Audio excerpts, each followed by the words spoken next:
What's going on, guys? Welcome back to the Hands-On channel. We're digging in deep to this Mazda 3 project, a lot deeper than I actually originally intended on going. I kind of thought the motor mounts would solve all the issues that we were having. We had a whole bunch of buzzing and vibration going on, and it did help quite a bit. The motor is running great and it runs really smooth. Everything's great in that regard. I still haven't changed out that transmission mount though. I've got that on the shelf over there. But after I went out, of course, after I put the motor mounts in, I went out and drove it around my neighborhood just for a test drive. And I was hearing all sorts of like grinding, clicking, grinding sounds. And I'm like, oh my God, what the heck is this? And it was only whenever I'd hit bumps. And the previous owner, the girl's father, told me that he thought the struts were worn out on this thing. So I'd already ordered a set of struts. So we're definitely going to be changing out the struts.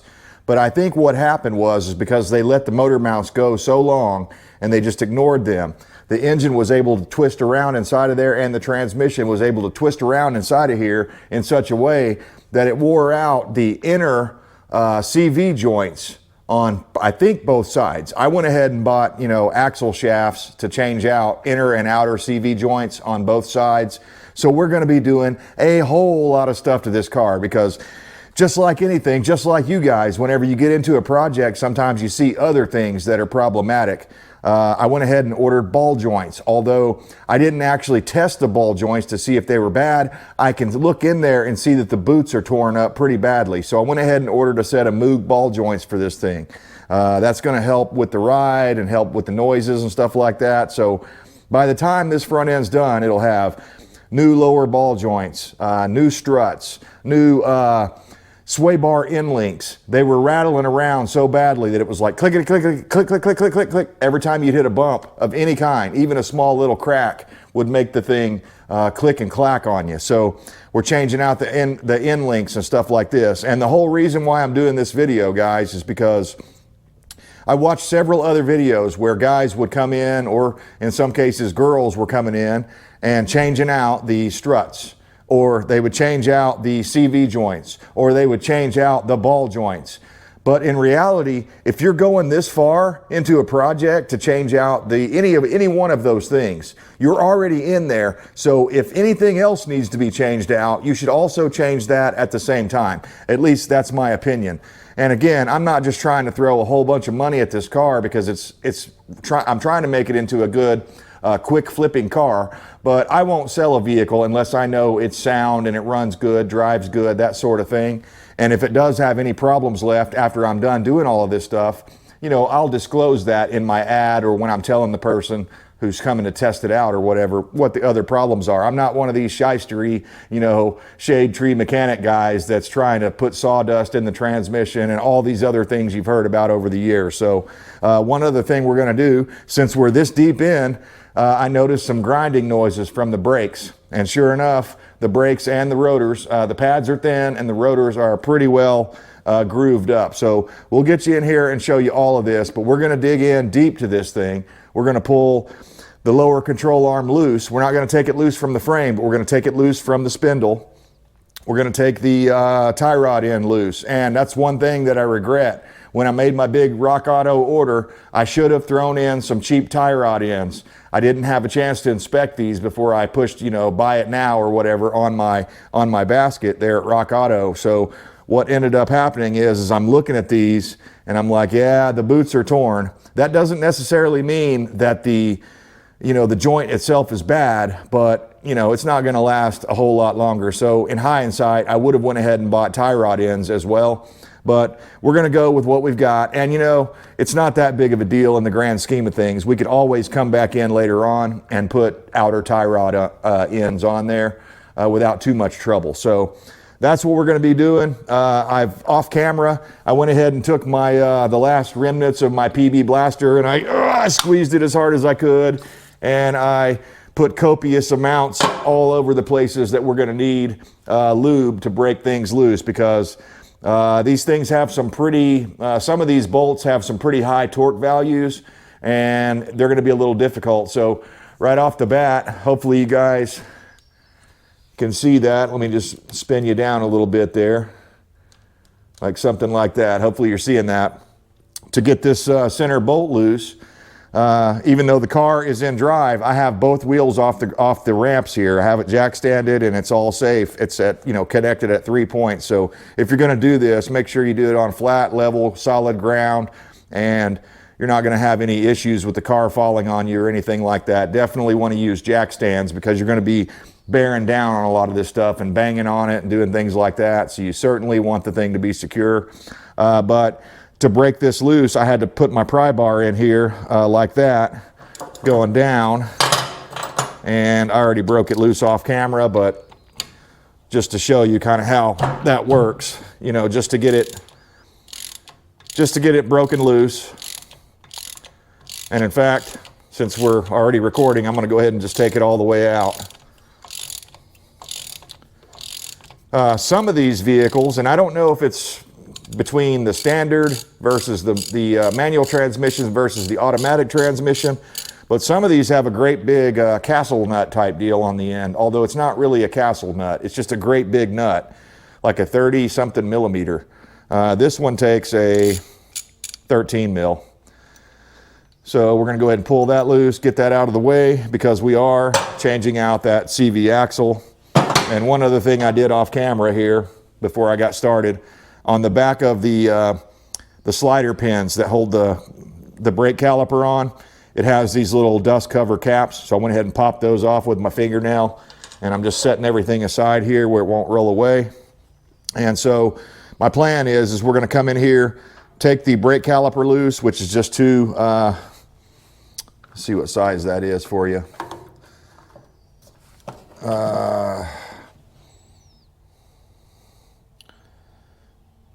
It says H7. It's an H7, I think.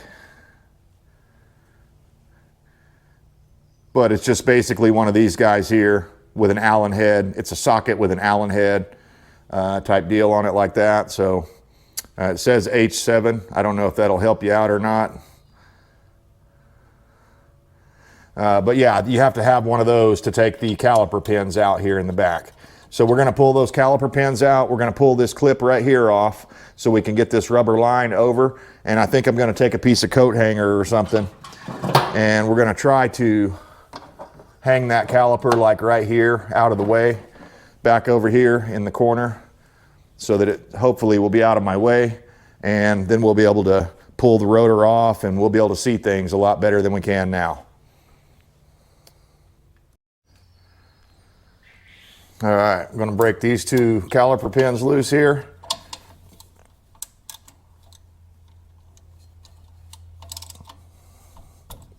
Okay, that wasn't bad.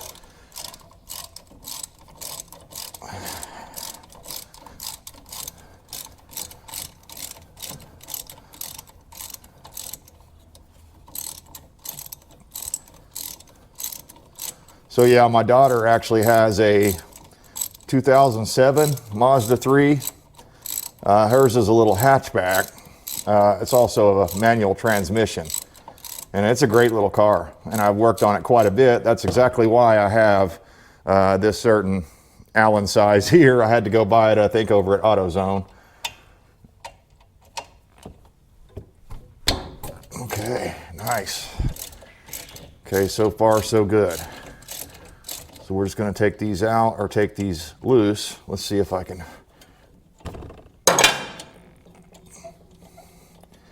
spin it by hand. Yep.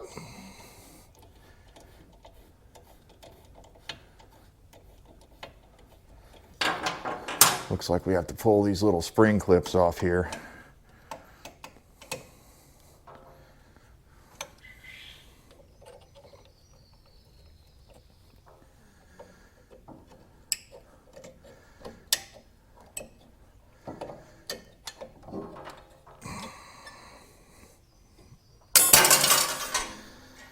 Okay.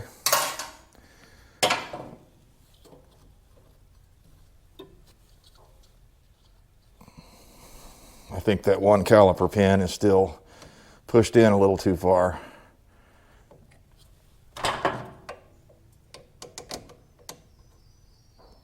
There we go. I was able to pry it back out of the way a little bit.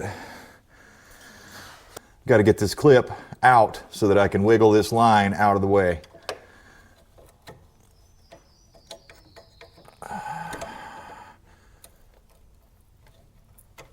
Usually you can just pry on it like that, at least to a point. And you should be able to grab some pliers and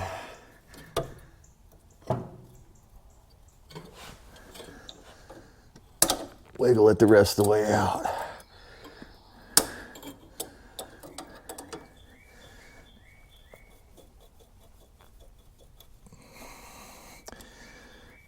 Oh, it's definitely a knuckle buster. I feel it. Oh, yeah, got it. Okay, pay attention to the orientation of that, and then set that back to the side here. We're going to need that later for reassembly. And then we should be able to push that down, pull that over to the side. Now we're disconnected from the strut. And since we're changing the strut out, that's important. We need to be disconnected from that. So let's prepare our hook here. Hopefully I can hook this right on there and it'll stay out of my way. Let's go ahead.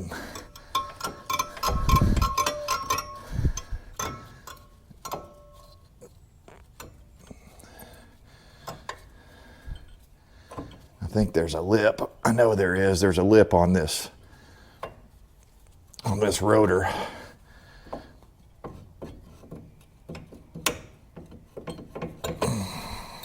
There we go. Yep. There's a lip on there and it wasn't allowing me to get the caliper out. So obviously it goes back on just like that. Let's find a way to hang this.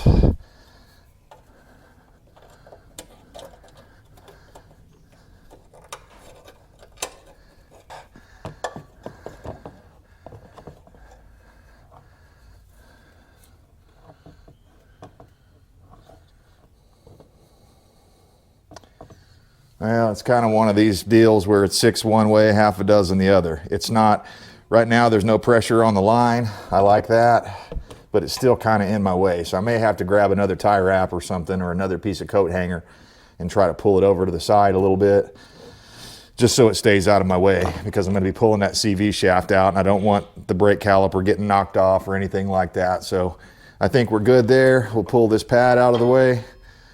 Look how thin that was. I mean, that's like 2 human hairs.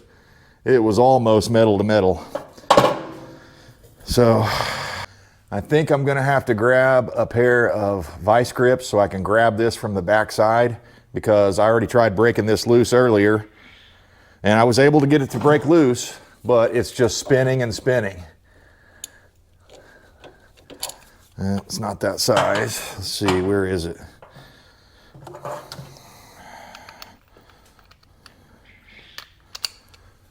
So yeah, I think it's just spinning back here. So I'm gonna have to get something to grab that shaft on the back side.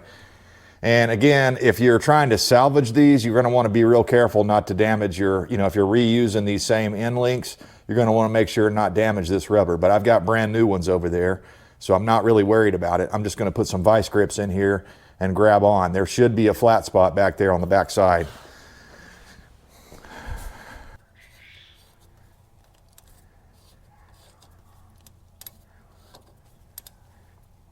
Okay. Well, it feels like it's got something. Let's see. Oh yeah. That's the ticket. Okay, good. And in fact, let's speed the process up a little. Okay. We'll throw that nut aside. I don't know if we'll need it or not. I think the new ones come with new nuts, but we'll save it just in case. And again, since we're changing it, we're gonna have to go ahead and repeat the process on the bottom side. But I think I'm gonna wait to take that loose, because it'll be easier for me to get in there once this other stuff is out of the way. At least that's what I think. So that's loose. Yeah, I probably can't make the noise without the weight of the car on it, but hopefully you're hearing that. It was just maddening. It was, every time you'd hit a bump.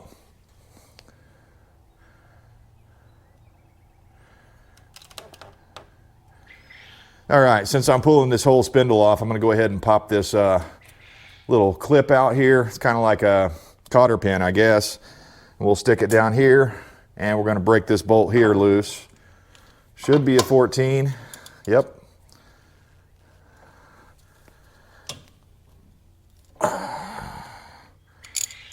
Okay.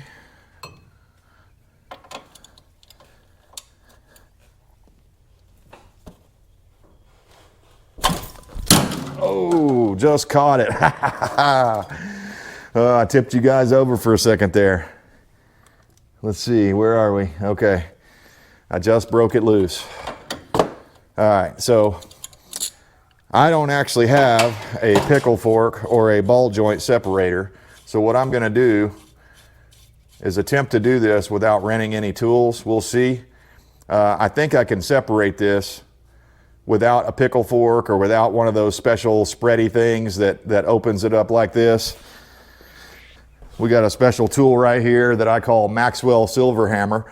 It's basically a piece of probably like Schedule 40 pipe or something welded onto a ball peen hammer. It's the ultimate mechanic tool because you can use this end for a cheater bar and this end for a persuader. So you notice how I brought that up flush. I brought that nut up flush. And we're going to try to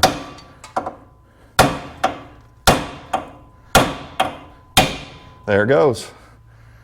So you don't have to have that special tool. You just need to proceed with caution if you're going to reuse this because you don't want to damage the starting threads there. So hopefully that makes sense to you. If you've been doing wrenching for a while, it makes total sense.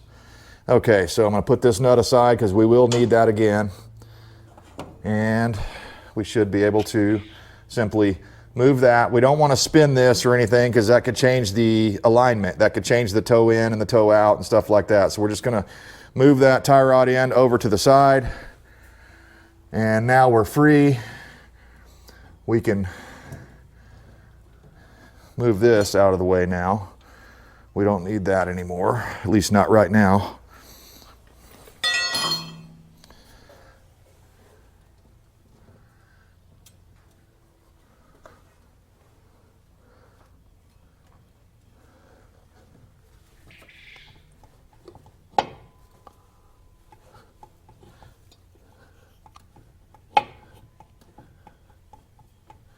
I don't know if you guys are hearing that, but I can tell that CV joint, the inner one here, is wasted.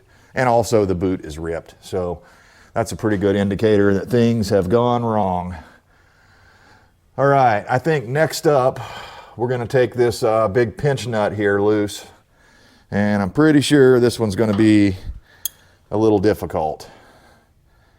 And another thing you may notice here, of course it's hard to tell scale on camera, but I'm using my 1/2-inch drive breaker bar and my 1/2-inch drive deep well sockets for this because I know I'm gonna have to put some serious downward pressure on this at the beginning. So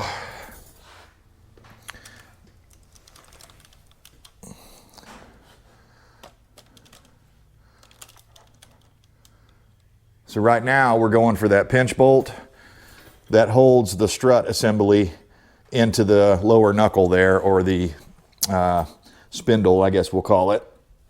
Oh man, that wasn't bad at all. I built it all up. It was going to be this big thing.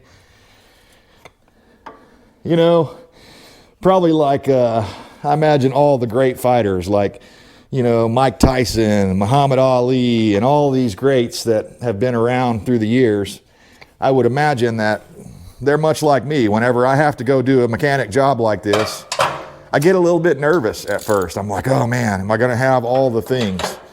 Let me know down in the comments, do you guys feel that way too? Even though I have maximum confidence in my abilities, what I'm not sure about is the unknowns that you come across whenever you do any kind of repair like this, you know? So I have to like think about my whole life before I get into a job like this because, you know, I want to make sure that I'm going to have all the tools that I need, all the parts that I'm going to need to do a proper job and do a thorough job. Yeah, I saw a couple of videos of them changing the struts out, and man, some people were really struggling to get this bolt here loose. So I guess I'm just lucky that this one's not that way. So we're going to go ahead and take this all the way out. Maybe that penetrating oil helped quite a bit. I left it on there for about 30 minutes before I started this job, so we'll pull that bolt out. We will be cleaning that up. It's got a little rust on it and such, so we'll be cleaning that up before we put it back in on the wire wheel or something. And set that right there. Okay. So I've seen a couple of people change out the struts. I watched a video where someone changed them out and they took all the top bolts loose all the way out. They took the bolts all the way out. And then as they were pounding down on this part here to break it free, it wasn't holding on anything up there. So I advise you, don't take the top bolts loose until very last, until you have this part separated from the lower knuckle here. It'll just help you get it out easier, I believe. So that's what we're going to do. Let's see what else we have here. I've got this pinch bolt down here on the lower ball joint as well. And now that I can see that a little better, I'm going to go ahead and give her a little drink of some penetrating oil. And now I think we're ready to, what I'm not sure about is if I should go ahead and knock this off first before separating the lower ball joint, or if I should do it the other way around and take the lower ball joint out first and then bang down on. I think that's what I'm going to do. I'm going to take the lower ball joint out first. So what size is that? Is that going to be a 13? It's a 14, it looks like.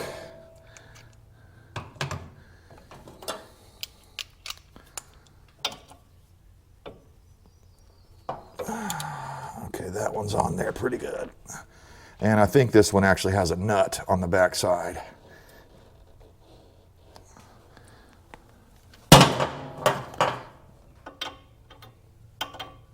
It's a 14. I don't know if we'll have to back that up or not, but there's a nut back here on this side. And then there's the bolt right here.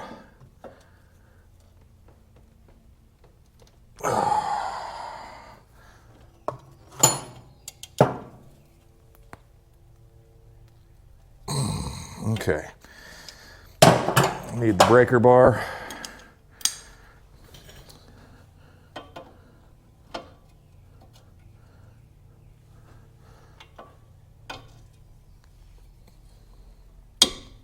Okay. And is it spinning? Probably.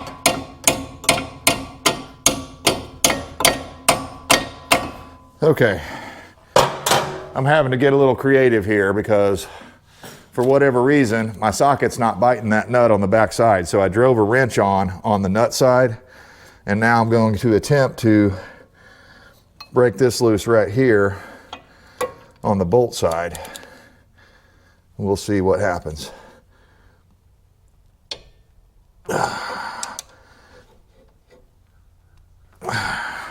The good news is the new one comes with a new bolt, so I think we're okay as long as we can get this one out.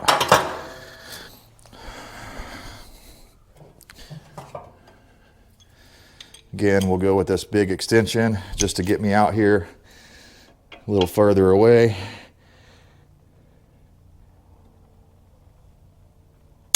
There we go. Okay. Oh boy, that worried me. I thought that lower ball joint was going to be, that bolt was going to be stuck and I was going to have to get in there with a grinder or something to get it out.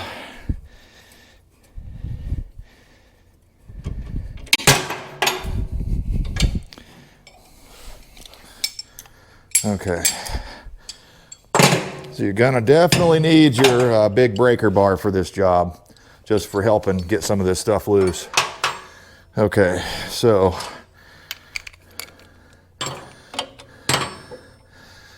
now I should be able to fit that wrench in there.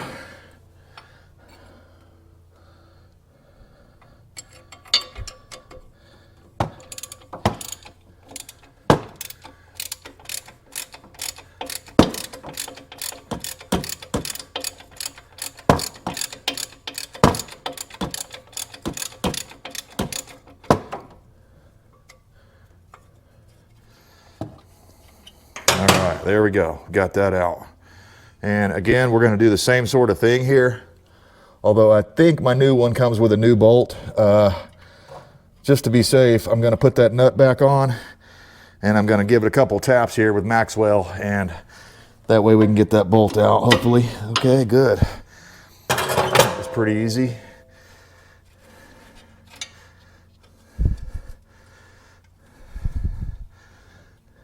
Okay, got the pinch bolt out. We'll go ahead and thread that back together and set it aside. All right. So I believe that we are all disconnected here as far as the pinch bolts out of the bottom, the pinch bolts out of the strut tower or the strut assembly here. So what we're going to have to do, oh, do I need to take that rotor off?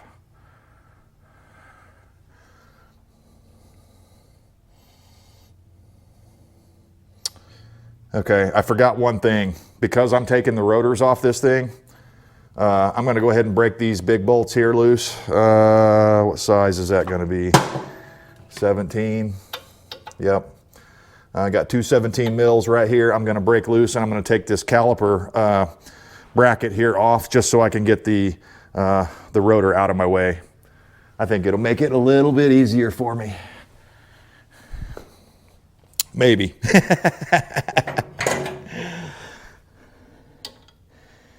All right, which way are we going to be going here? Let's see. Okay, that way.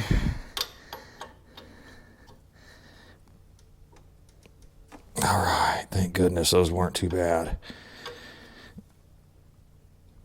Okay, no big deal. All right, good deal. I was a little bit worried because at this point, once you get a bunch of stuff loose, it can be a little more challenging to break other heavier duty stuff loose like that, but it was no problem.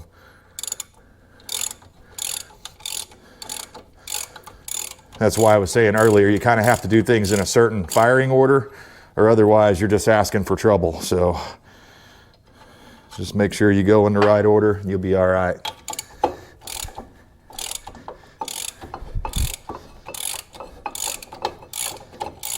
Oh man, this thing is going to be so much better once it's done. And the nice thing about it is this is the first side I've done, so that's why I'm kind of figuring out as I go. I could have waited and done the other side, I guess, but I wanted you guys to kind of be here as we figure things out, as we run into problems. So I think I'll grab a rubber mallet just so I don't damage that rotor.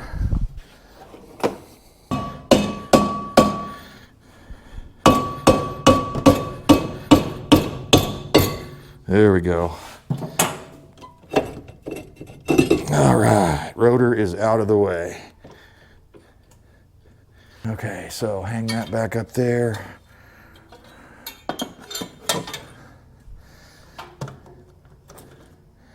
I'll tell you guys, it takes me a lot longer to do these jobs like this whenever I'm filming.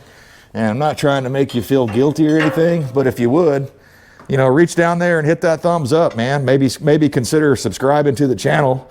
I don't even charge anything for this stuff like this. I just do it out of the kindness of my heart, and it's one of the things that it gives me a lot of pleasure whenever I have older videos that I've put out years ago about whether, you know, the Mazda 3, I think one of them was locating the temperature sensor or something like that.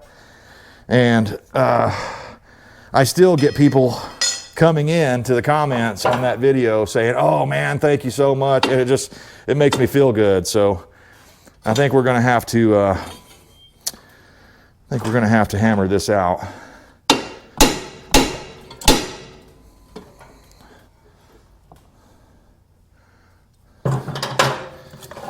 But yeah, it's pretty difficult just dealing with the lighting and stuff and making sure you guys can see everything.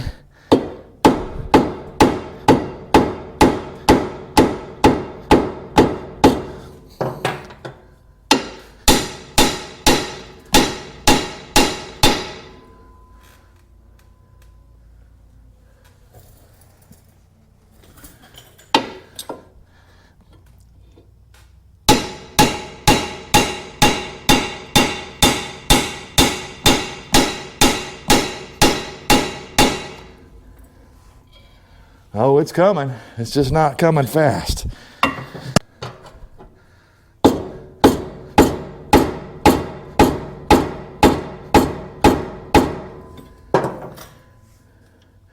I can definitely see that that ball joint is toast as far as the rubber boot.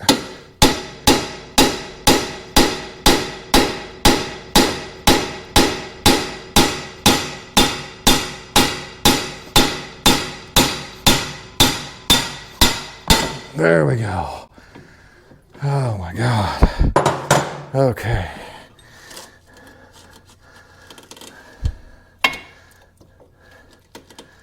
It actually still feels pretty solid. And I was actually wondering, maybe you guys can let me know, is it possible just to put a new rubber boot on these things if they're not bad? I don't know. Let me know down in the comments. Have you ever done that? Do they make anything like that that you can buy over at the auto parts store? Now, I should be able to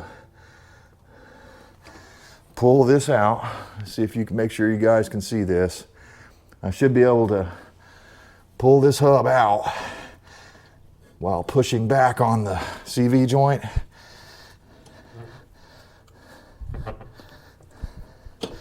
And you may have to turn it a little.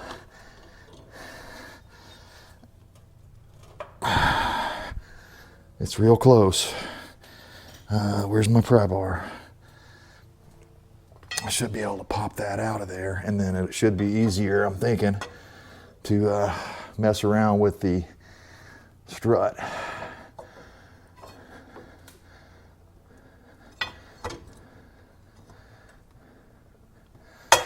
Okay.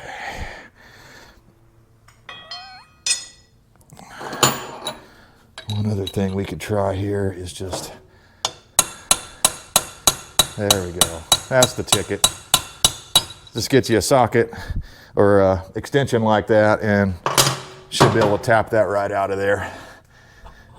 Okay, so there's the CV joint, and I'm just going to let that lay right there for now. So now I should be able to start hammering on this and getting this spindle to slide off out of the way here. So let's try that. Start out with a rubber mallet.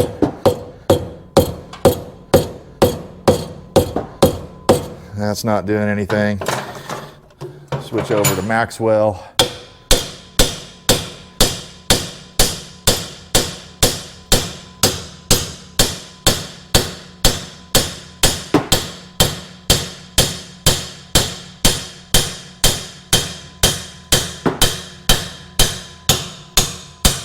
Oh yeah, oh yeah, oh boy. That came off a lot quicker than I thought. And we're just gonna feel the bearings here. They feel all right. I'm not getting any movement, but there it is. We've got that knuckle out of the way. So now we can take the strut loose.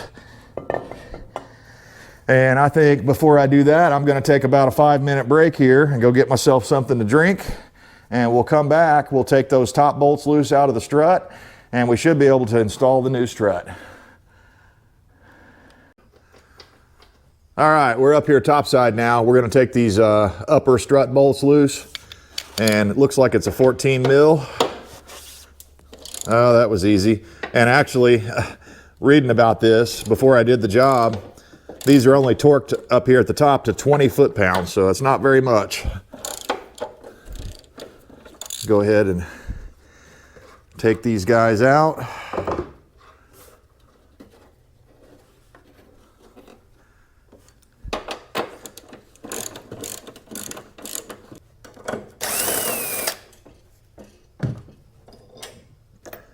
And the strut assembly is free. Of course, now I don't have a place to hang my light.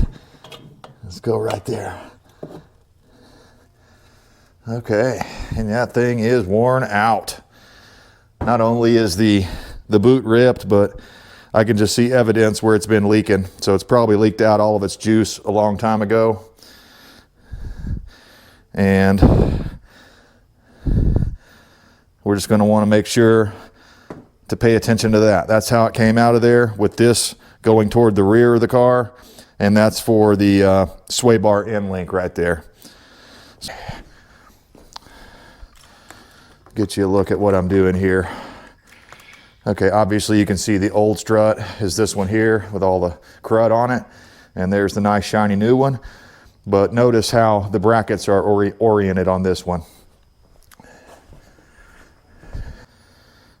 They actually look like they're already oriented pretty well, pretty close. I'm not going to change anything. What I'm looking at here is, you see how two of these sides are flat and one has a curve on it. So I'm just wanting to make sure that when I put this back in, I put it in the same way that I took it out. Everything looks good. And unfortunately, I don't think I'm going to be able to show you both ends of this process. But basically what I'm going to do is just hold it up in here and try to get at least one bolt started.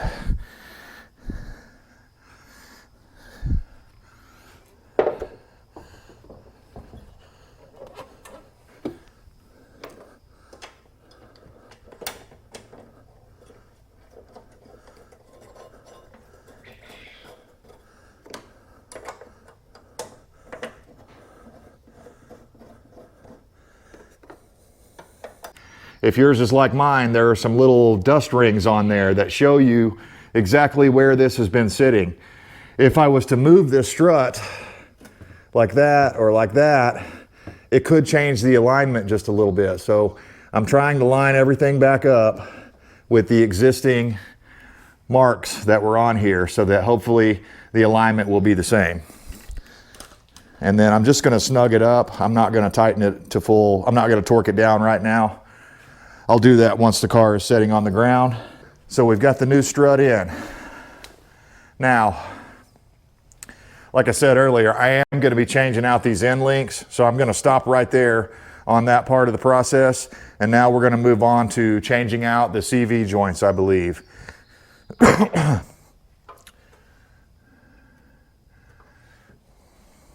So I think what I'm going to do for now, we've got the new strut assembly in. Before I go back up with it, I'm going to put a little bit of grease right here. And you're going to have to pay attention as you're putting that hub back on. There's a little slotted thing back here in the back that has to go in between the groove of the pinch bolt. I'll show you a closer shot once we get in there and we're reassembling everything, but we're still kind of in the disassembly stage right now. So that's done. That's at a stopping point. I could have actually left it out of my way. It might have made more sense to leave this out of my way until I got the CV joint done. But for now, we're just going to run with what we got, and we're going to get underneath and try to pull the CV joint out. We're going to try to pry it out of there with the pry bar rather than going and renting a special puller tool. I don't know if it's going to work or not, but that's my plan. I'm going to try to get through this entire job without renting any special tools. The one tool I may have to rent would be this ball joint removal tool here and installation tool. All right, there's a couple ways you can go about this. You can go rent one of the puller tools that has like a big C-clamp thing or a C-shaped thing that goes right here. And from outside, you use a slide hammer and you pull it out. I didn't want to rent that, so I'm going to try to just tap it out here. That's a little bit hard to hit. Let me try this. Maybe that'll be better.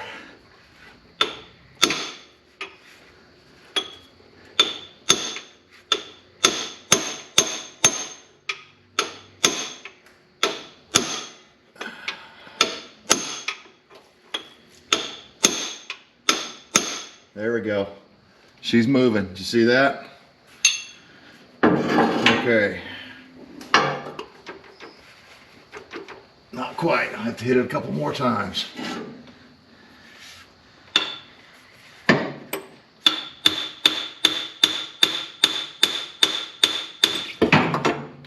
All right. We did it without renting a tool. So let's get out and we'll get the new one ready to install. All right, I've taken a little grease and rubbed it around up inside here. The other end, the male end, is the piece that has the C-clip on it. And we're gonna make sure that that split in the C-clip is at the very top at 12 o'clock. That way, when we install it, everything should pop right in.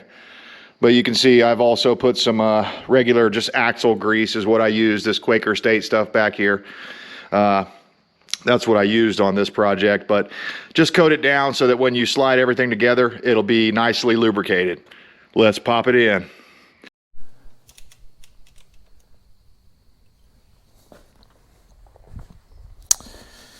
All right, we're back.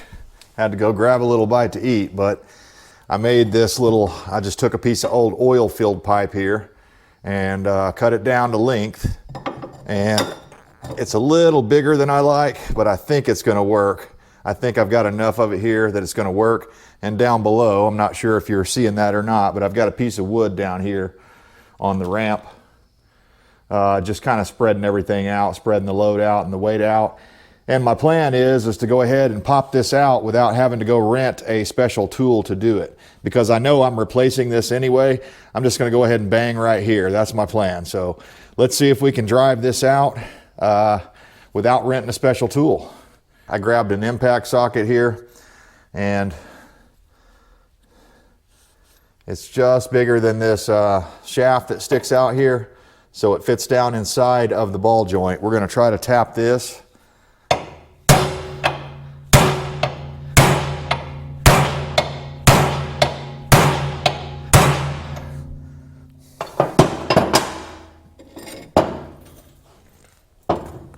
Oh, it's moving. It's moving.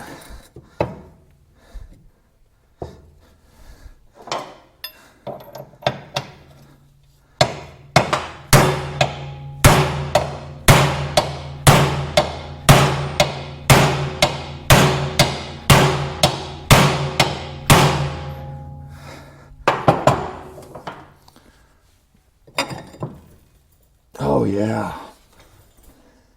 Yeah, we're moving it now. This is the ticket, guys.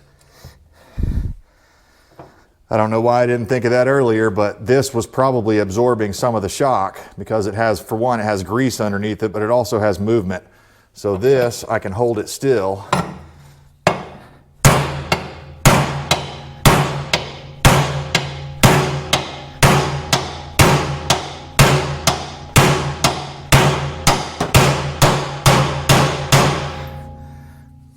It's almost out. Look at that. She's almost out there. Hopefully you can see that. Nice. Never give up, guys. Never give in. When you're going through hell, keep going. I might not need the socket now. All right, we got it. Yes.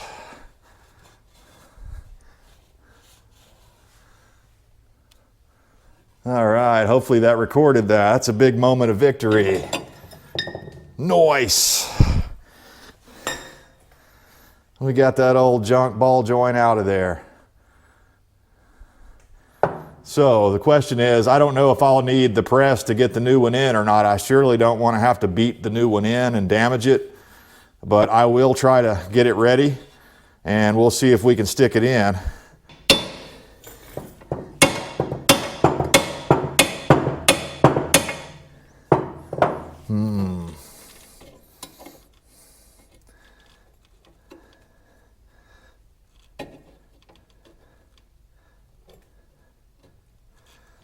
So after looking at this and seeing how tight this is, I'm thinking I'm gonna have to go ahead and go rent the installer because I do not want to damage the bottom of this by banging on it. So I think we're gonna have to wrap for tonight, and then I'll have to go get that tool tomorrow morning and we can get back into this thing then. That's unfortunate. I wanted to finish this up tonight, but doesn't look like that's gonna happen. But it'll make it easier on the other side. Instead of having to bang this out, I'll be able to just pull it out with that puller. For now, I guess we'll just stick it in there like that.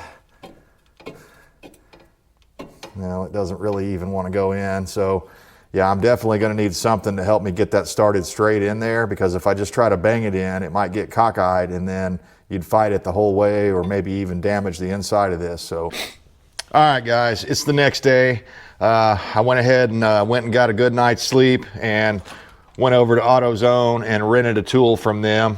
Now it was like 150 bucks for this thing, so be prepared for that. You're gonna have to have a little bit of money to rent the tool, but they'll give you the money back when you're done using it. So I'm gonna go ahead and use it for this side and the other side just to save me some trouble. Because, you know, again, after I thought more about it, I was like, man, I don't want to damage this thing banging it in there. So I'd rather just take my time and go get the right tool and do it the right way. So I think we're ready. The pieces we're going to need are the cup here, the one that fits around the ball joint. So we'll set that on there. And this adapter plate here for the top. And we'll need, of course, the ball joint, and we got to pay attention. This has a certain direction it's supposed to be mounted. So this goes inboard, it says. So make sure we have that lined up when we're ready.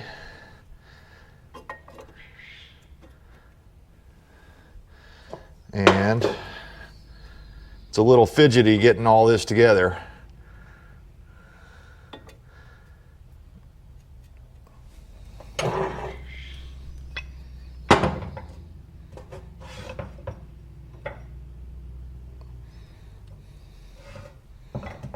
Trying to get that thing to kind of stand up for me.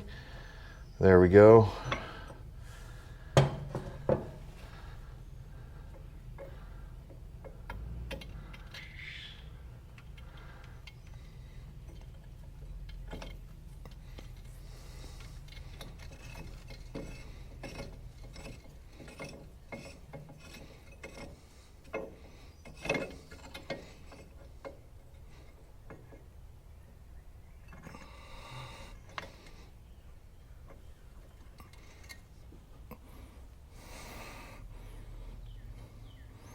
Let's just get started and see what happens.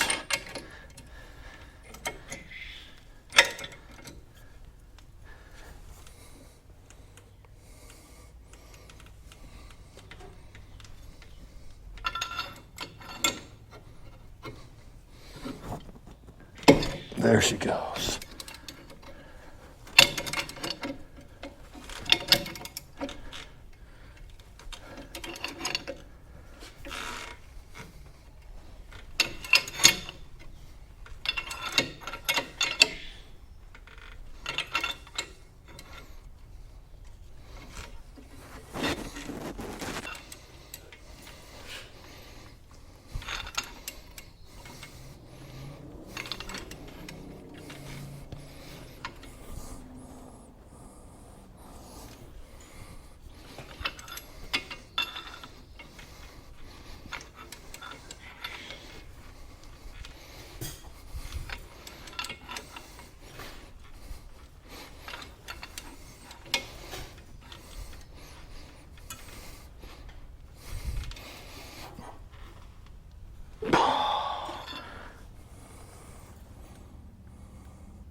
I'm not liking how my cup keeps moving over when I get some good grunt on it like that.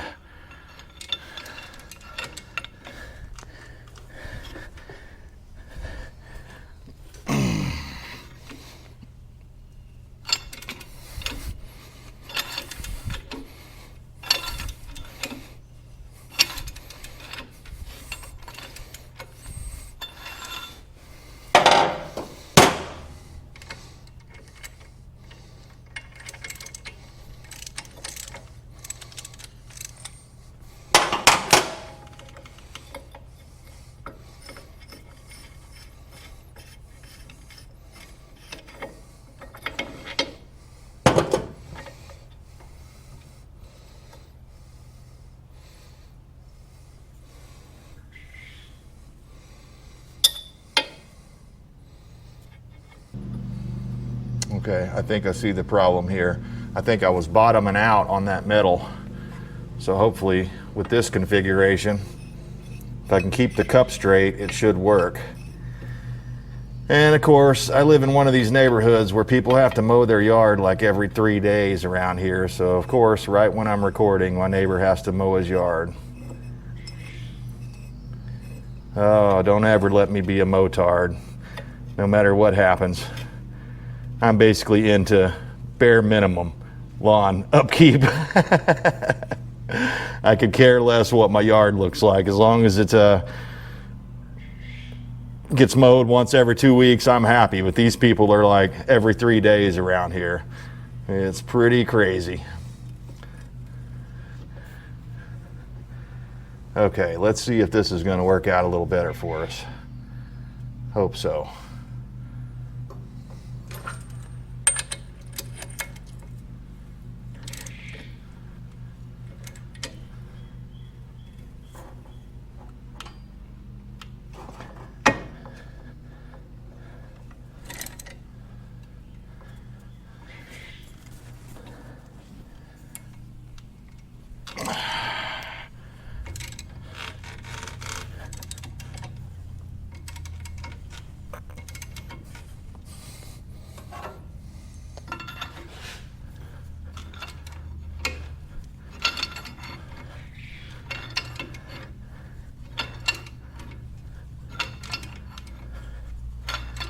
There we go.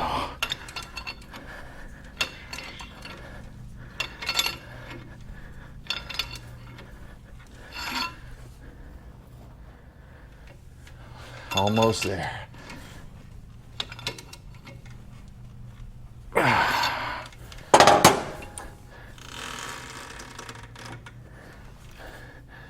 I'm looking at this connection right here, and I'm just checking all the way around. Give her one more little. All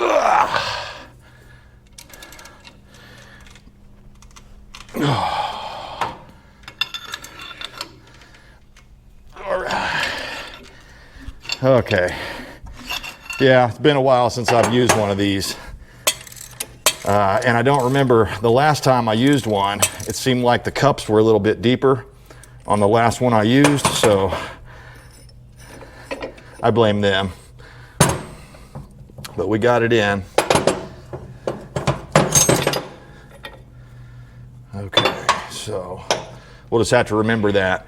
One side is tapered like this, and what was happening was the ball joint here, the stem, was hitting there. The cup wasn't deep enough, and I was bottoming out and running out of room, so. And I'll be straightforward, I missed the mark a little bit. Instead of shooting it straight in like that, it's shot like that a little bit, but it should be fine, and that's what we're gonna call it, is fine. And last night, after I got done, I was just trying to do all the prep work I could do because I knew I had to go out and rent this tool to finish this job. I went ahead and installed the sway bar end of the sway bar end link so that we're ready to connect this back into the shock once we get the spindle back in here, or the hub, I guess they call it. So next up, I'm going to get set up and we're going to slide the new CV axle in. In their included bag of hardware, this one takes one of these little snap rings. So I'm going to grab my snap ring pliers and we're going to install that.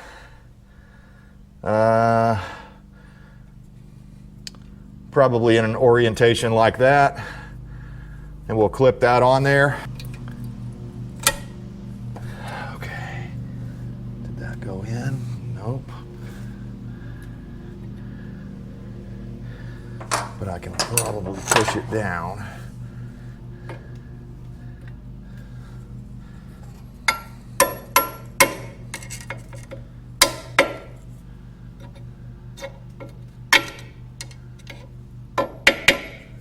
And we are in the groove. The groove is in the ball joint. Yeah, yeah. I don't know where that came from. I'm just going to leave it there. It's fine. The only reason I didn't want it facing out or forward is I was thinking, you know, if you ever drive this thing through the brush, you know, some leaves or something could get, or some long pieces of grass and stuff and whatever can get, you know, tangled up in there and catch into that C-clip thing, snap ring, and pull it out. So we're going to call that good. Next up, we're going to be sliding in the CV axle. Also, before we get too carried away, We need to remember to install the grease zerk down there on the bottom. Let's just take a look at this old CV axle that we pulled out here on the passenger side. She's wasted. That inner one. The outer one still seems to be okay, but I have no use for it. It was so cheap to just go on Rock Auto and buy the whole CV axle. I think it was like 30 bucks each plus shipping, but yeah, she's just wasted. The boot's ripped and it sounds terrible. And I would imagine this is because the engine mounts were allowed to be, they ran them too long without checking them, you know, and they didn't realize that the engine mounts were bad probably. And this is what it's supposed to be like. It moves a little in and out, but that's how it's supposed to be. I've already put a little bit of grease up inside the hole there and on the shaft over where it's going to be received. So I guess there ain't nothing to it but to do it.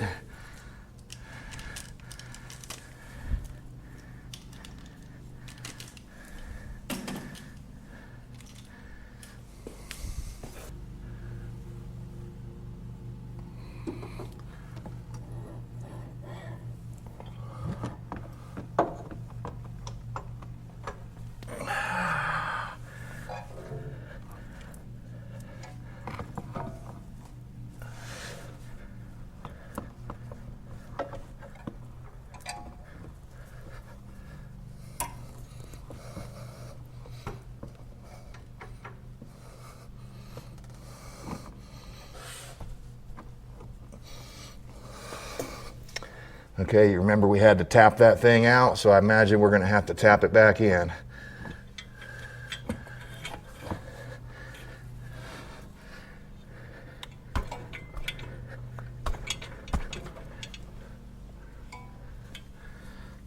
Try a rubber mallet. My hands are covered in grease.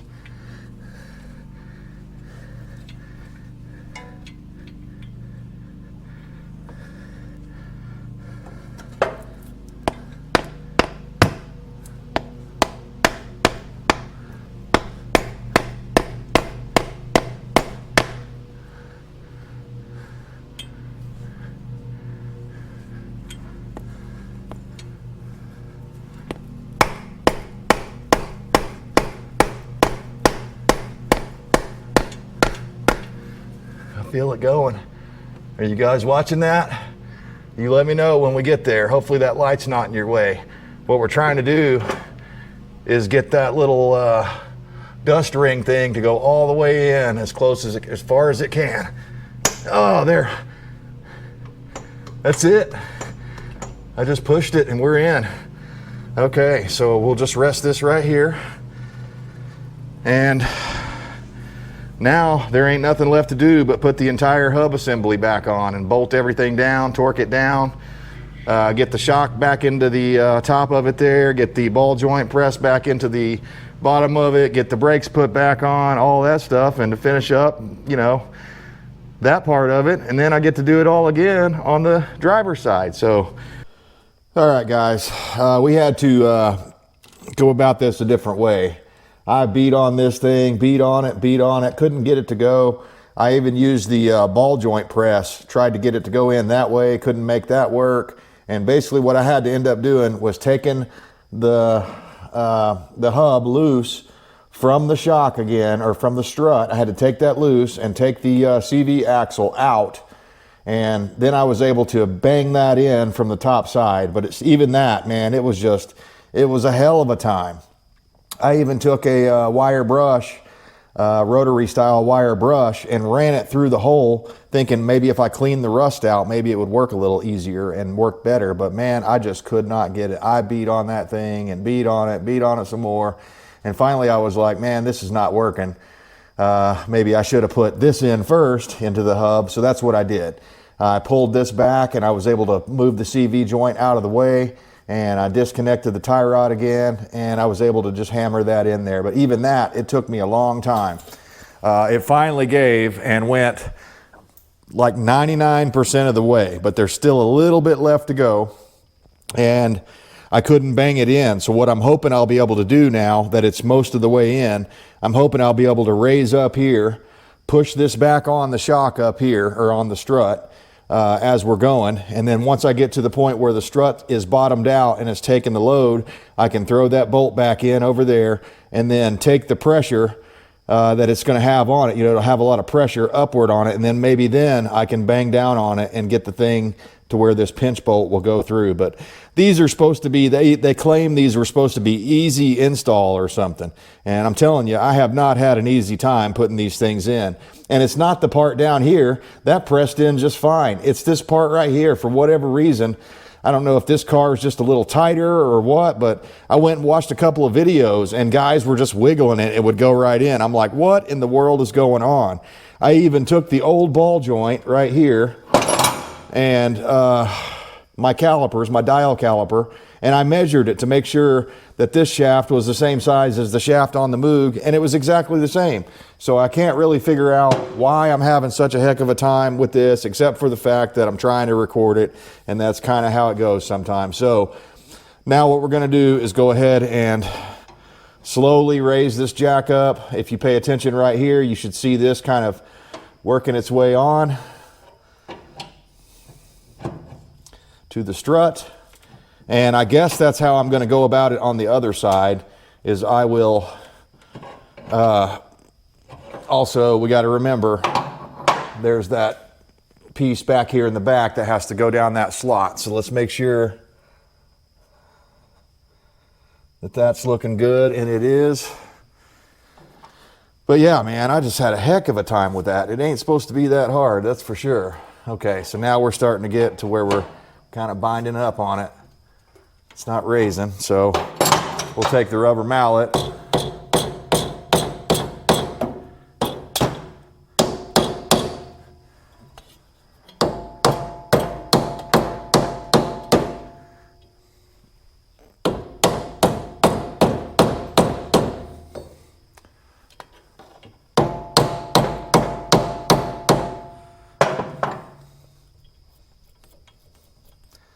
Okay, seems to be working.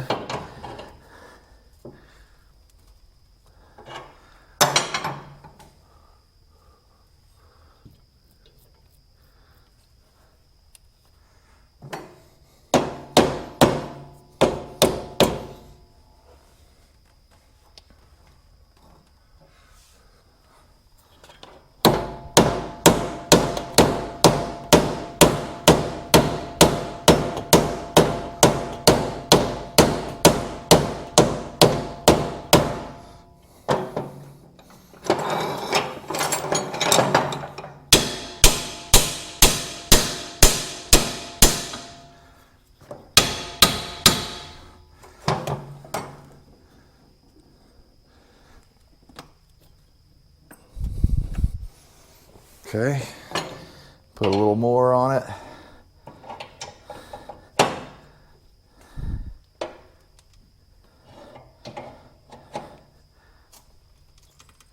That's why I prefer V8 rear wheel drive, man. This stuff, when you put the drive wheels on the turning wheels, it just complicates everything.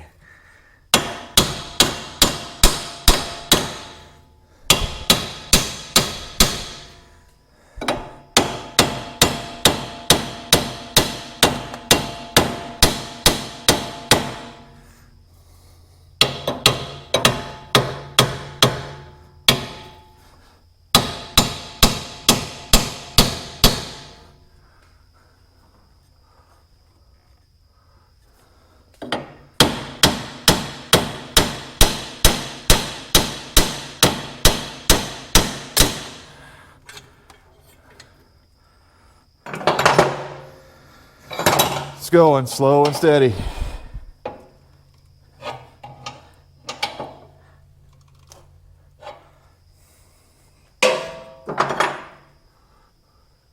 Looks like we only have about a 1/4 inch left.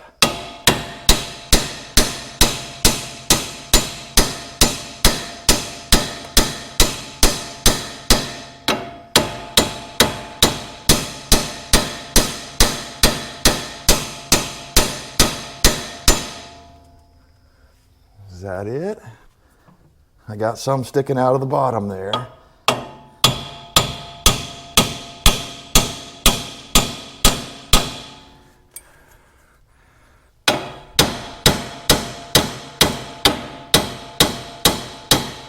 Okay, I think that's it. Feels like it.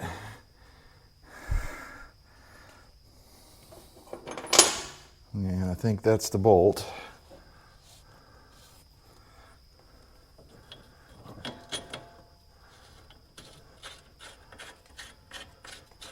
And the bolt went in. All right. So now all we have to do is get this pinch bolt in down here at the bottom. I'm going to go ahead and snug this up right quick. Not with that one, maybe this one. 17.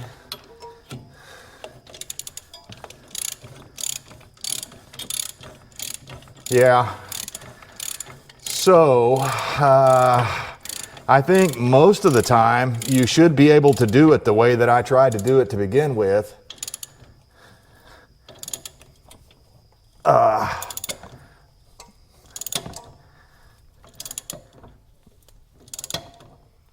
By attaching the strut first. Okay, that's tight enough until we're ready to torque it down.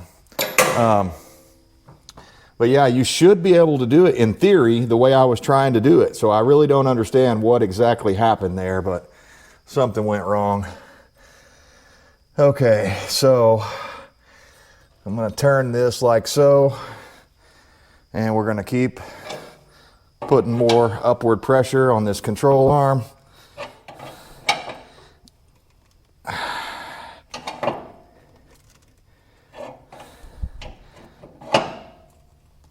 Okay, let's try that. And we'll see if we can't tap that home.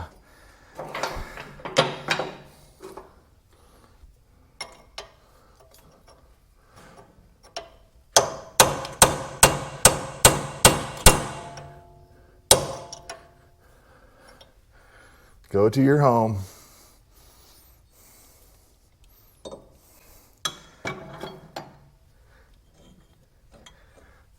No matter what, that light is in my way.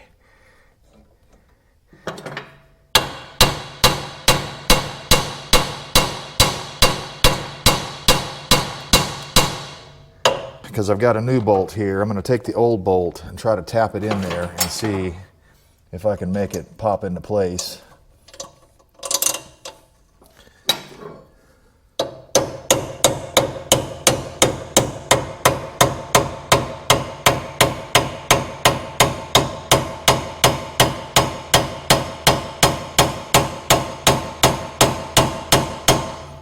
Okay. Now my hope is that puts a little bit of downward pressure on it from inside, and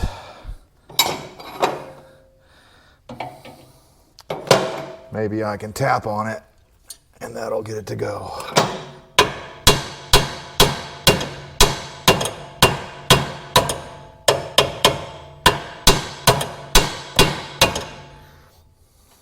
There ain't a very big spot to hit back here.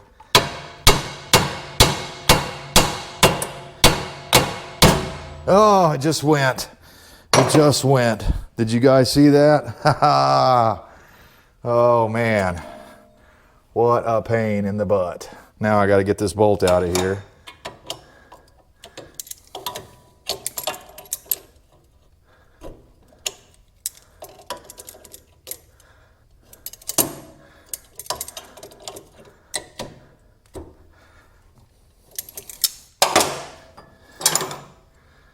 Well, we definitely screwed up the OG bolt there, but luckily I've got an extra bolt that was provided by Moog, so I think we'll just put that in.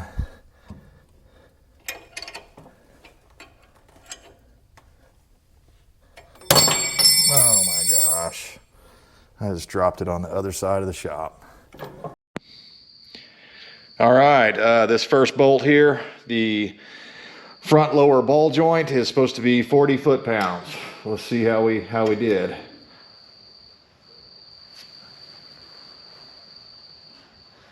turning it on the other side, so I have to will that get it? Nope.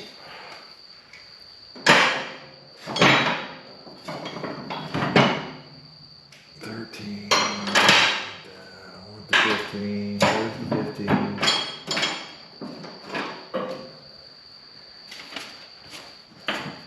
There it is.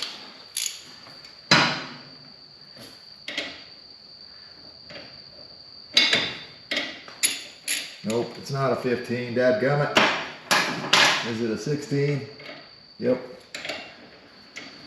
Oh, ridiculous to have to get so many sockets out. Okay. 40 foot-pounds.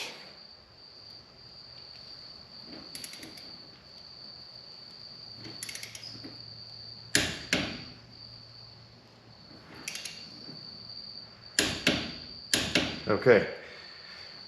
One more to grow on. That's 40 foot-pounds. The outer tie rod end is 30 foot-pounds, so we're going to dial that back.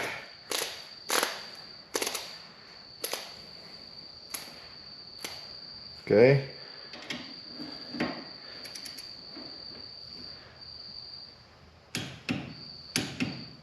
Okay, we already had that torque to spec. That's good.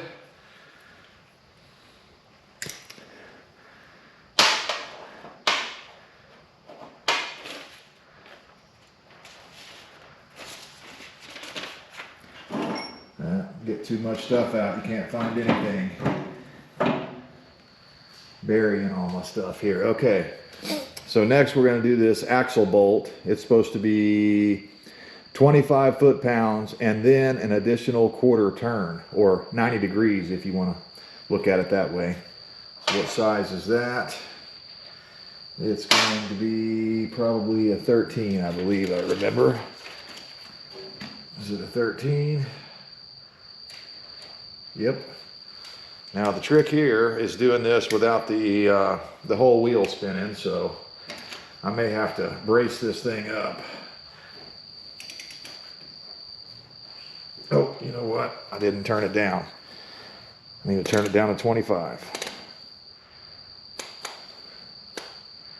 Okay, we were already at 30, so. Oh, shit. Okay. Let's see if we can find a place to put this in.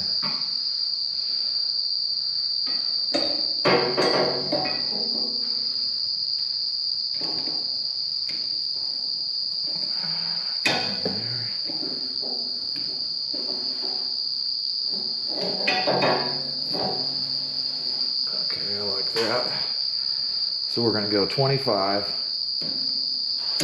Okay, there's 25. Now they say go another 90 degrees or quarter turn. So and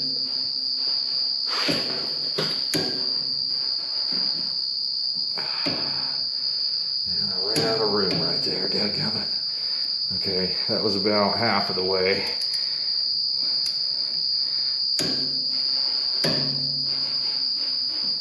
Okay, that sucker is in there.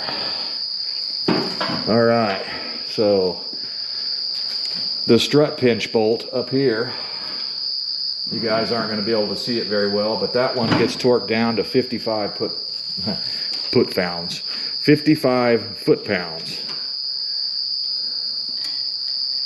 Okay, I think it's a 17. 17 mil. Yep, we're going to end up using every one of our metrics except for the 10 mil. I don't think we've used the 10 mil yet. So we got to get this dialed up to 55. I think this is our highest torque value on anything on this job. There's 50.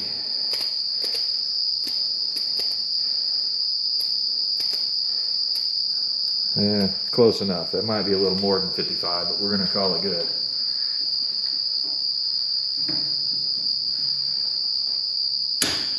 Okay. All right. That one was really close. Let's see here. Sway bar end links are 40 foot-pounds. And let's see what size socket. Is that a 17? Nope. It's gonna be a 16. Freaking jerks. Making me get out of every socket I own. Okay. Sway bar end link, 40 pounds.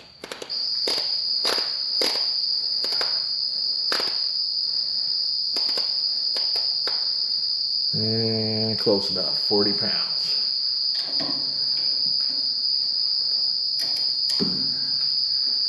And I don't have much room here.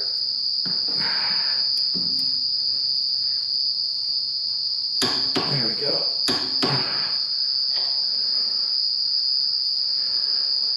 You know, they call me the Charlie Daniels of the torque wrench. I don't remember what song that was from, but I don't know if I'm going to be able to get on that one. Nope. Okay, so that bottom one down there, we're just going to have to tighten that one up to about 40 foot-pounds. And let's see here.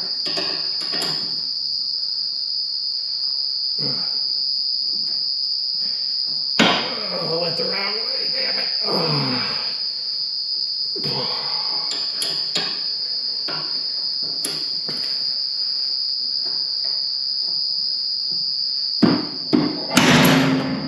Ain't got much room to work on.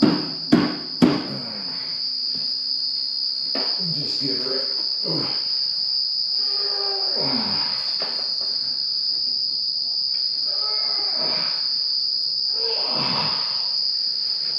I went to like 42 foot-pounds on that to be exact. Okay. Check, check, torqued, torqued, torqued, torqued, torqued, plus a quarter turn. All right, guys, we're back. After much deliberation, I ended up calling O'Reilly's to find out how much they would charge me to turn the rotors. And are you sitting down? $25 a piece. And I was like, nah, I don't think so. I think I'll just stick with the old rotors. They're fine. They're not warped or anything. They just have a tiny little lip right here. I was trying to get rid of that, but you know, if it would have been 10 bucks a piece or 12 bucks a piece, I probably would have went for that. But man, 25 bucks a piece, that's just stupid. So we're not going to be doing that. This Wagner brake kit that I bought ended up coming with a little bit of Moly brake lube, so I'm going to lube these pins up while I can get to them real easy here. And yeah, that just irritates me because I could have finished this last night. I could have finished the video and had a video up for you guys, but I was like, nah, I'll go ahead and wait and try to get the rotors turned and do the right thing, but nah.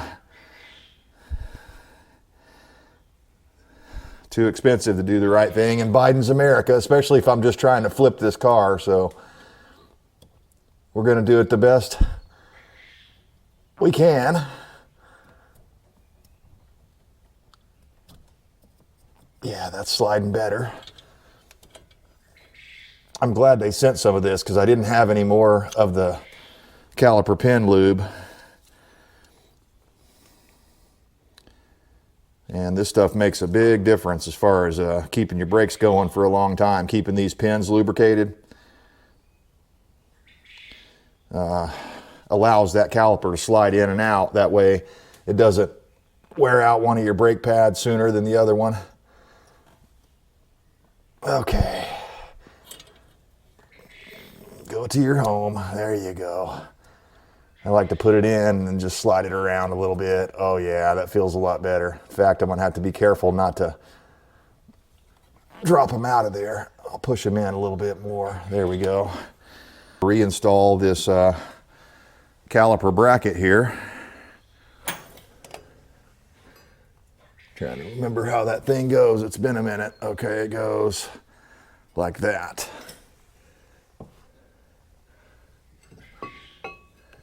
Yeah, it goes like that. Okay, but before we put these on, I did notice there was a little bit of blue Loctite. Now, unfortunately, I'm out of blue, but I do have some red.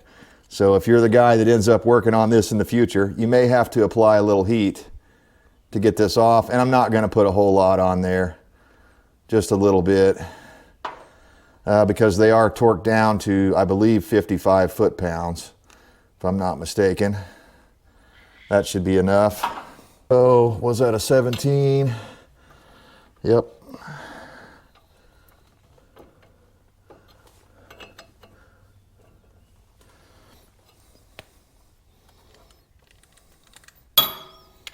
Go ahead and snug her down.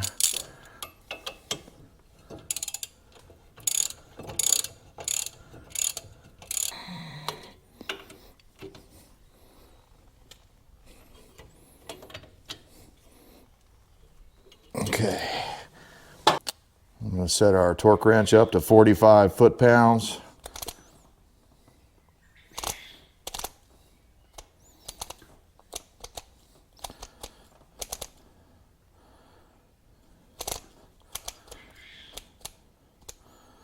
Okay, should be right there.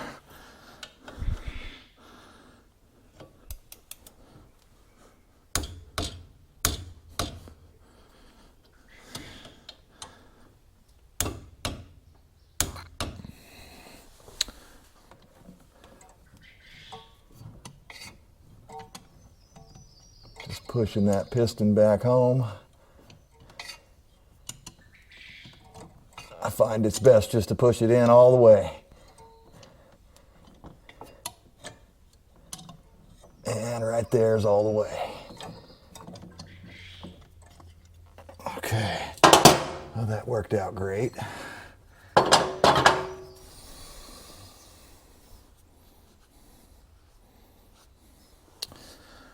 Okay, so I think next up we're going to put the inside pad on because we can.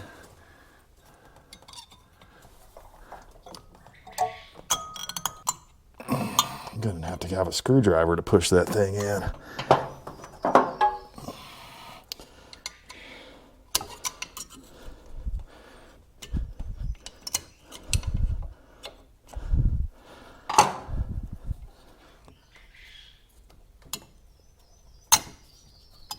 There we go. Well, that wasn't easy, but we got it in. So we should be able to, at this point, set the caliper right here. And you know what? I see one more thing I need to grease right quick.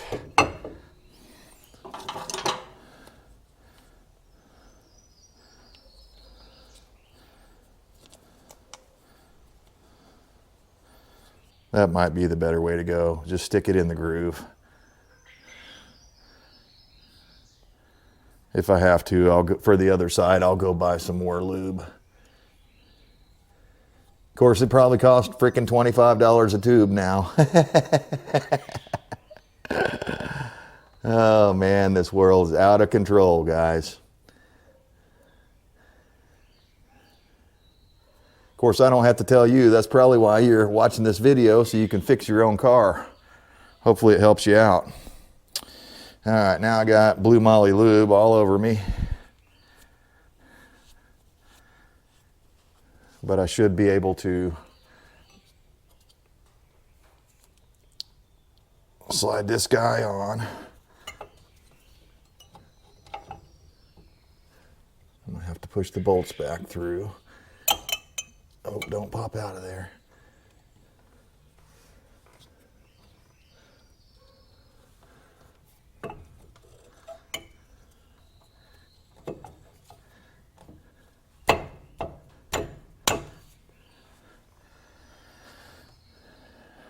You know what?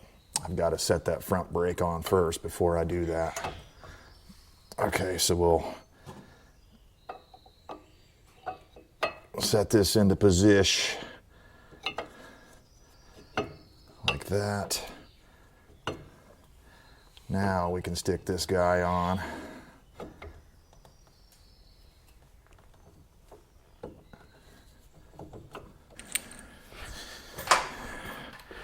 I couldn't find any torque specs on these bolts here. So I would just say good and tight, probably fine.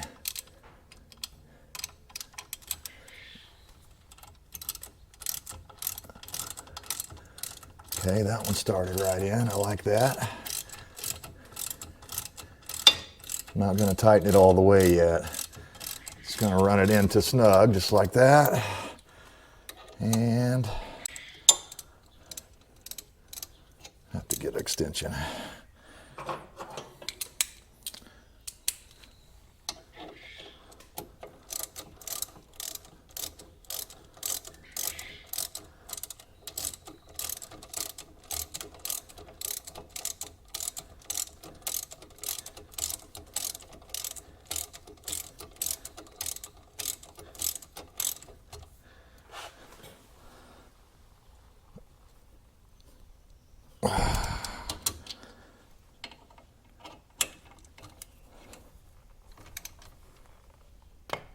Okay, we are tight. So now we should be able to work this over. There it is. Okay, and if you remember, this is the way we pulled it off. So we should just be able to take our hammer, boom, it's back. All right, that's not going anywhere. Everything's attached. I tightened those back bolts down. So now we can go ahead and install these little caps here. They're like dust covers for the brake slider pins, the caliper slider pins. And there's the other one.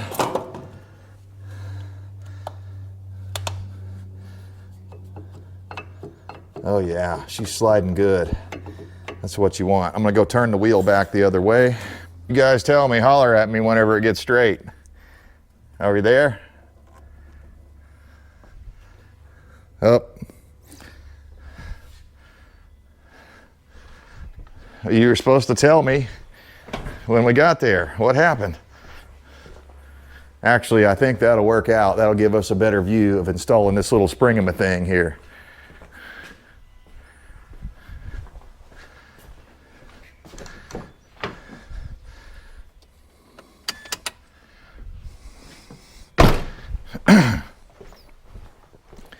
Now I see why you didn't say anything. It looked good to you, right? Okay, and you will have a good angle. It'll probably make it a little more difficult for me.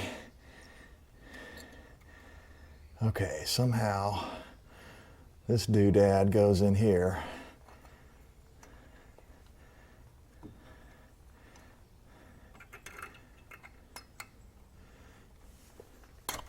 Okay, that one went right in.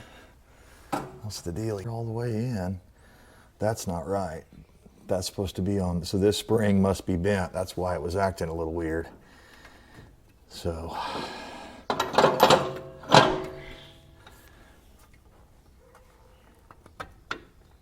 that's supposed to be there. I'm gonna have to give him a tap right there.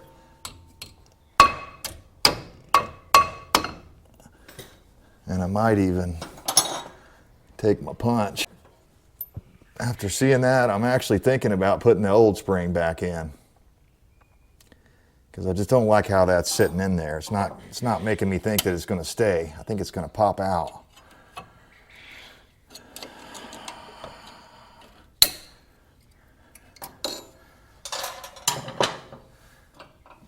So let's try this one.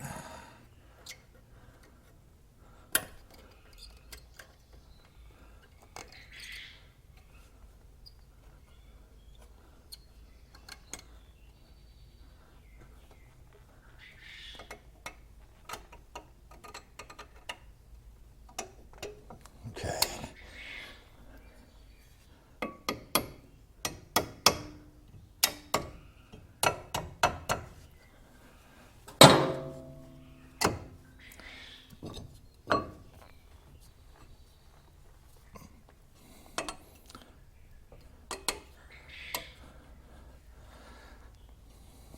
I guess.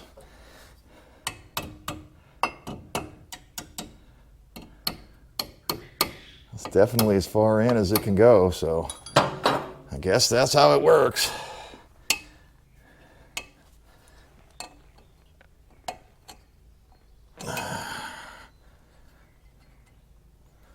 Guess I'm glad I saved those old parts there, so, okay. Just double checking everything. We tightened up the brake caliper.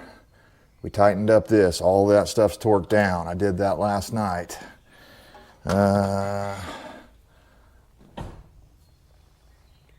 think the last thing to do here is pull our stuff down. Get a couple things out of the way. And then I think we're ready to put the wheel back on.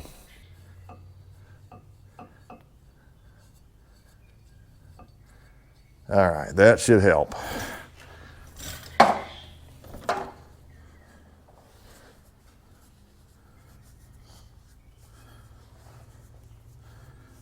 Man, what a job. That was a big one, guys.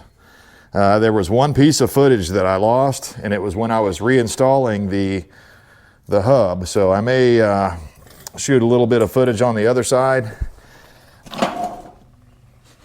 And I'll let you know if we have any problems. Okay.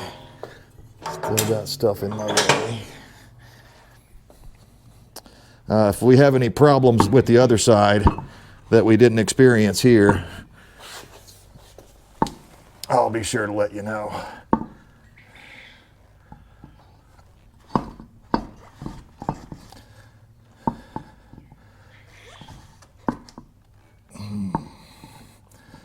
My wheel ain't going on. Let me try.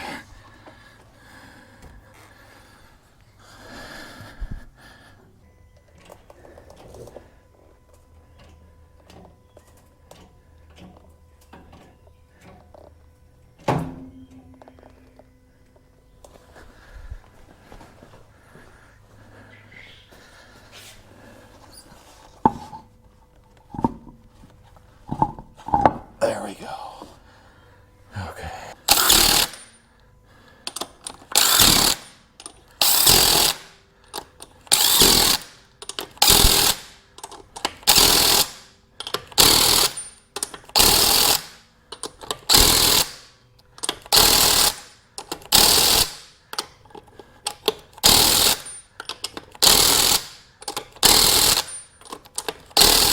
All right, that's good enough until we set it on the ground, set it back down on the ramp, then I can torque it down to 100. But that's it for this side, guys. That's how you do it. It was a long, drawn-out ordeal, but we got her done. Now all we have to do is repeat the process on the other side. So I appreciate you guys sticking with the channel, tuning in, and joining me for my adventure here. Hopefully you learned something. Hopefully you had a little fun. Good luck wrenching out there on your projects, whatever you got going on. Hopefully you don't have too much trouble with it like I did with this one. But part of the reason I like to show some of that stuff is so that you'll see the realities of this and you won't be surprised whenever you get, you know, stuck in the mire of trying to get the ball joint back in or trying to get the old ball joint out or whatever. That was kind of the hardest part of the whole job, was getting that lower part of the ball joint and the control arm back into the hub. So just be warned, that's probably going to be a difficult part of the job for anybody doing this. I advise you put the hub on the ball joint first, then attach the shock or the strut to the top side. It makes it a lot easier. So anyway, guys, appreciate you tuning in, and until then, we'll see you next time.